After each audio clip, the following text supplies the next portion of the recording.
श्री स्वामी समर्थ.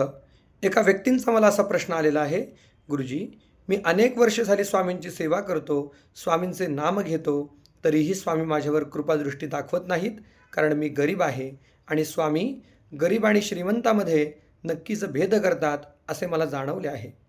अर्थातच ती व्यक्ती अत्यंत कंटाळलेली होती. भरपूर दिवस झाले त्यांनी स्वामींची सेवा केलेली होती. परंतु मी त्यांना एवढं सुंदर उत्तर दिलं, त्यांचं मन अत्यंत प्रसन्न झालं. गरिबांच्या झोपडीत श्रीमंत सदनी तसे, स्वामी समर्थ संतुष्ट भेदभाव मुळी नसे. गरिबांची झोपडी असेल किंवा श्रीमंताचे सदन असो, स्वामी कायम तिथे संतुष्ट असतात.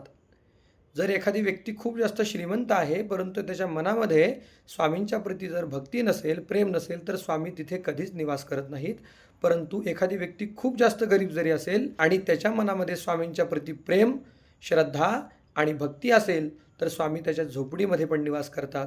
त्यामुळे स्वामी भक्तांनी असं कधीच मनामध्ये येऊ देऊ नये की स्वामी गरीब आणि श्रीमंतांमध्ये भेद करतात. कधीच आई आपल्या लेकरांमध्ये भेद करत नसते. त्याचप्रमाणे स्वामी आपली माय आहे, त्यामुळे स्वामी कधीच आपल्यामध्ये भेद करणार नाहीत. त्यामुळे मनामध्ये असं कधीच येऊ देऊ नये आणि संकट काळामध्ये सुद्धा स्वामींची अगदी मनाने आणि प्रेमाने सेवा करावी. स्वामी आपल्यावर अखंड कृपादृष्टी दाखवतात. श्री स्वामी समर्थ.